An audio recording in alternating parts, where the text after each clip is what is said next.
নমস্কাৰ। এই মুহূৰ্তত এক গুৰুত্বপূৰ্ণ খবৰ লৈ ষ্টুডিঅ'ৰ মজিয়াত মই উৎপল দাস। সুগন্ধি পখিলাৰ কবি হিৰুদাৰ দিন অনুষ্ঠানটি এক গাম্ভীৰ্যপূৰ্ণ অনুষ্ঠানেৰে অনুষ্ঠিত হৈ যায়। News direct report. Hiren Bhattacharya স্মৃতি সংৰক্ষণ সমিতি আৰু জ্যোতি চিনে ক্লাব যোৰহাটৰ উদ্যোগত হিৰুদাৰ দিন উদযাপন।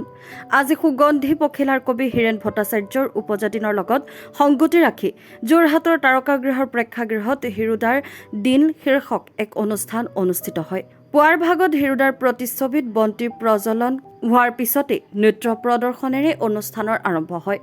এই অনুষ্ঠানত নিৰ্দিষ্ট বক্তা হিচাপে উপস্থিত থাকি ডক্টৰ নন্দ সিং বৰকলাই হীৰেন ভট্টাচাৰ্যৰ জীৱনৰ ওপৰত লগতে সাহিত্যৰ জগতখনত তেখেতৰ বহুমূলীয়া অৱদানৰ ওপৰত বিস্তৃত বৰ্ণনা দাঙি ধৰে। হিৰুদা আমাৰ জাতীয় সম্পদ, জাতীয় সাহিত্যৰ অনন্য চৰিত্ৰ। তেওঁৰ সাহিত্যৰ চৰিত্ৰ দৰ্শনত আমাৰ সমাজ জীৱন প্ৰতিফলিত হয়। সমাজ জীৱনৰ লগত থকা সংগতি বিসংগতি এই সকলোবোৰ বাটেৰে তেওঁ খোজকাঢ়ি সংগতিক বিদূৰ কৰি সংগতিক মানুহৰ চকুলৈ তুলি আনিবৰ কাৰণে হিৰুদাই কাম কৰি গ'ল। তেওঁৰ কবিতাত সাংঘাতিক ধৰণৰ চিত্ৰকল্প আৰু ব্যঞ্জনা আৰু প্ৰতীকধৰ্মিতাই আমাৰ কবিতাক চহকী আৰু সাহসী কৰি থৈ গৈছে। হিৰুদাৰ যদি কথা ক'বলৈ যাওঁ তেন্তে অসমৰ বিভিন্ন প্ৰান্তৰ অনেক নতুন কবি বা আমাৰ পুৰণা কবিসকলেও হিৰুদাৰ অনুপ্ৰেৰণাতেই কবিতাৰে কলমত শান দি এটা নতুন জীৱন পাবৰ কাৰণে যতন কৰি আছে, আমাৰ সাহিত্যক জীৱন দিবৰ কাৰণে যতন কৰি আছে। যোৰহাটৰ চিনে ক্লাব, দেউল, সংগীত বিদ্যালয়, সাহস আৰু যিকেইটা অনুষ্ঠানে আজি হিৰুদাক জীয়াই ৰাখিব খুজিছে, মই ভাবোঁ হিৰুদা যোৰহাটত জন্মগ্ৰহণ কৰিছে কাৰণে তেওঁলোকে এই কামটো কৰা নাই, কাৰণ হিৰুদাক অসমৰ এজন বৰেণ্য কীৰ্তনীৰ ধীমান ব্যক্তিৰূপে প্ৰতিষ্ঠা কৰি আমাৰ নতুন প্ৰজন্মক ভৱিষ্যতৰ বাটেৰে লৈ যাবৰ কাৰণে তেওঁলোকে এই কামটো কৰিছে আৰু তেওঁলোকৰ এই কামক মই শুভেচ্ছা জনাইছোঁ। আমি কথাবোৰ বৰ দেৰিকৈ শিকোঁ, ভুলকৈ শিকোঁ আৰু সোনকালে পাহৰোঁ। হিৰুদাৰ কথাটো মই নকয়েই। কলাগুৰু বিষ্ণুপ্ৰসাদ ৰাভাৰ মৃত্যুত নলবাৰীৰ হৰি মন্দিৰত শ্ৰাদ্ধ পাতোতে মানুহ উপস্থিত আছিল মাত্ৰ 9জন। এই 9জনৰ ভিতৰতে আদৰণি শ্ৰাদ্ধ উপসমিতি, সভাপতি সম্পাদক, 2জন বক্তা আৰু বাকী 5জন শ্ৰোতা।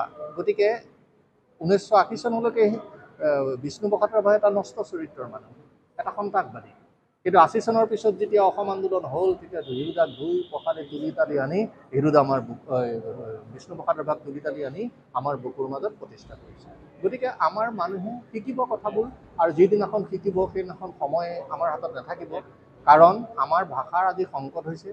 ভাষাৰ সংকটৰ কালত হিৰুদাৰ কবিতাবিলাকে, হিৰুদাৰ শব্দবিলাকে, হিৰুদাৰ মনোভংগীয়ে আমাৰ সাহিত্যক বা আমাৰ ভাষাটোক কেনেকৈ আমি ক'ব নোৱাৰাকৈ শক্তিশালী কৰি ৰাখিছে, সেই শক্তিটো বুজিবৰ কাৰণে আমাৰ কিন্তু এতিয়া আমি হিৰুদাৰ মৃত্যুৰ পিছত বিগত 12 বছৰত আমি স্মৰণ কৰিছোঁ তেখেতক, জন্ম দিৱসটো আমি পালন কৰিছোঁ। এইটোৱে নহয়, তেখেতে আচলতে জীৱিত কালৰ পৰা আমি 1987 চনতেই অসমত প্ৰথমবাৰৰ বাবে ৰাজহুৱাভাৱে তেখেতৰ উপজাদিন আমি যোৰহাটতে পালন কৰিছিলোঁ।